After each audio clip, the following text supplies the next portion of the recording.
said that you had got signed with another band. What type of music was this? And then I guess how did that all start? California is spoiled. You guys have amazing music, and especially with punk music. You know, can't say the same with all the third wave ska shit, but for the most part, you guys have some of the greatest music of all time. But pop punk was like blowing up, super huge. I used to like this girl. Her name was, and I was like, yo, I gotta start a band. Can't do this rock. I can't do this fucking metal rocker shit, man. I gotta get sweet with it, and fucking gotta write some emo tunes, And I ended up just starting this band called Teenage Frenzy. And like I said, you can find tunes on Google if you Google it hard enough. It's on the Internet Archive.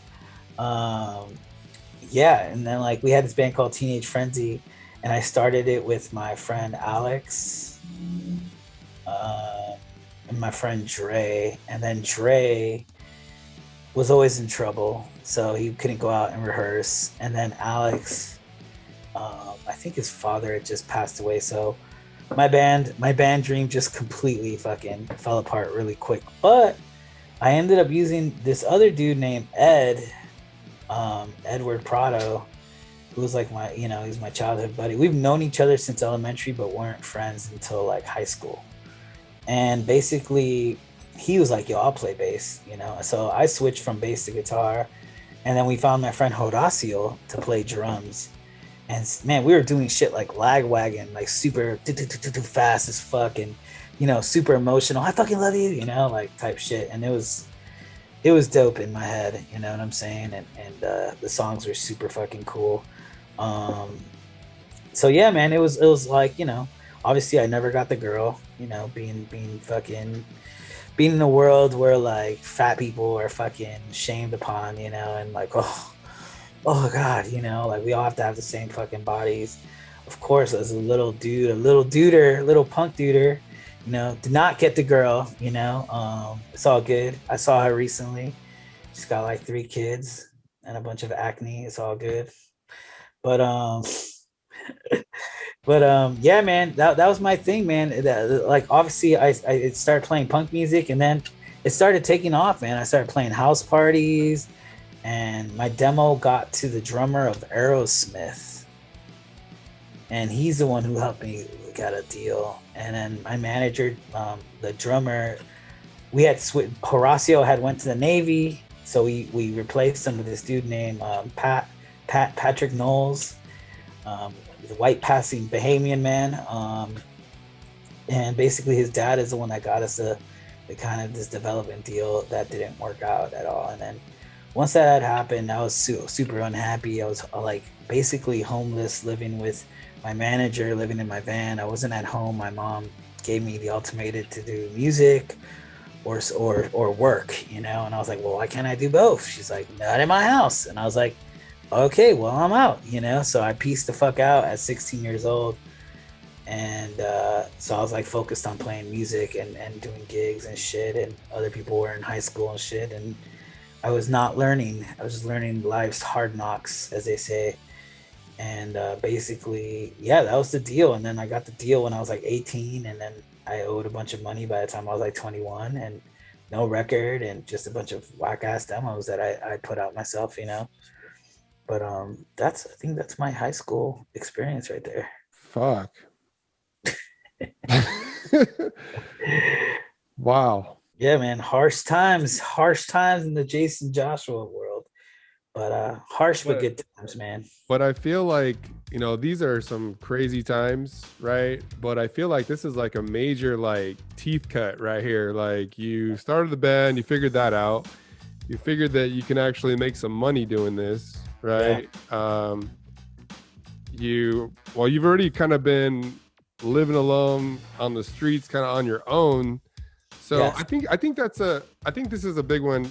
I think for me too, is because like, I did the band thing, and I felt like my parents weren't, as most parents are, never really behind you when it comes to like the music career, because it's just so volatile, right? It could be great, but it could be lucrative, but it's kind of tough to make it. Parents don't even think about the money. They don't think about that stuff at all, man.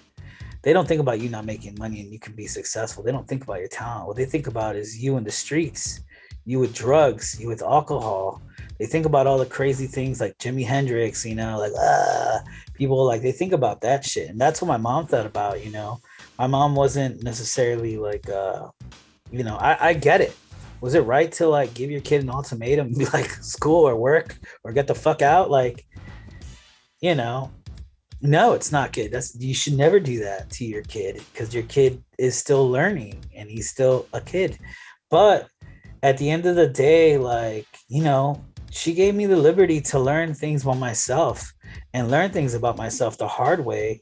And it helped me learn on how I know I'm gonna be when I have a kid, and what I want for my kids and what I want for my future. And I want my kids to do music. I want my kids to be a part of it, and I'm not gonna be scared. And because, you know, we have to trust our children to not be full on fucking drug addicts, and we have to be on top of it. You know, like it's just like if you have like a little brother and he gets like a pet iguana, you got to be like double on top of him. Be on top of him and on top of the fucking iguana, you know? You got to be on top of that shit, man. You can't just like let your kid play music and spaz out and become a full-on drug addict, you know? And I'm not saying it's any parent's fault, but man, I think, you know, what 2021 and 2020 is lacking, yo, these parents need to take some accountability in this bitch. You know what I'm saying? More accountability, man. My mom took accountability for everything. And she is my best friend. You know what I'm saying? It can work out, man. It can work out. You can be a good parent. You can, whatever knot that you tie in life, you can untie it. I promise you. It's not going to be easy, but we can do it. You know what I'm saying? So 16 through 18, punk band, singing to the chicks, right? Singing to the girl, trying to get the girl. Trying to get the girl, trying to. So 16 through 18, we're doing that, and then take a year off after that kind of falls apart. And now we're starting a new band called Ketchy Shuby. Can you talk about that? Yeah, totally. I liked reggae a lot, and Ketchy Shuby was my favorite song from Peter Tosh. So I started playing. We started trying to do reggae, and we played this one awesome. It was called. It was Jazz It on Sundays, and it was straight reggae. Like, and I'm talking about like not brown dudes with dreadlocks. I'm talking about straight Haitian, Jamaican. Like they had curry, they had fucking curry chicken. They had Jamaican patties like on deck in the fucking club. The fucking coconut bread, all that shit. They had everything. The roadie, everything was there, man. You get the fucking beads, you get the fucking drapes. All that shit was there. It's super fucking dope. And we got invited to play a Sunday, and I was like, oh my God, if I could, you know, I was like, if I could show these Rastas that I'm cool, you know? And basically we played, and it was awesome. They loved it. But one guy goes, he's like, you're amazing. You know, Rasta, you know? I was like, you're right. I'm not. I should stop doing this like this, you know, and singing this like this, you know, like, and I was like, yeah, that like changed everything for me. So once we played that one reggae show where it stopped us from doing it, playing reggae and doing the dance hall, dan dan dan dan dan dan dan dan dan dan dan, pull up, and then rewind it back. Once we stopped saying pull up, you know, and not saying pull up, you know, but once we stopped with the Jamaican patois, we started taking it serious and writing more soulful tunes and becoming more soulful. And you know, Ketchy Shuby's a band that those are my dudes, man. Those are my brothers, and I'm still friends with those dudes. And some of those dudes are beholders these days, you know. So those are the dudes I've spent, I don't know, more than I don't know, like 16, 17 years of my life with, man. Those are my fucking dudes forever, man. You know, the Black Dove was the bass player of Ketchy Shuby. Tony from the Bronx was a guitar player at one point for Ketchy Shuby.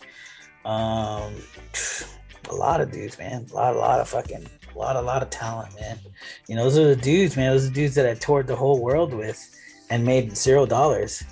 It was fucking awesome. It was awesome coming home with no money and fighting with your friends because you have no money, and who's gonna pay the rest off of this fucking rental, you know.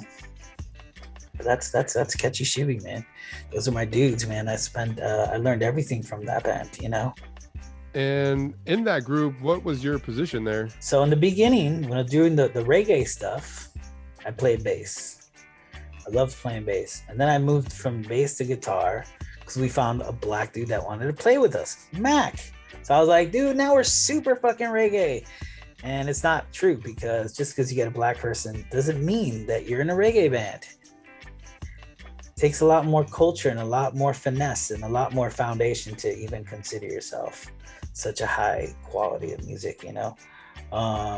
But basically we had Mac, and then so I moved to guitar, and I stayed pretty much predominantly guitar and vocals, you know.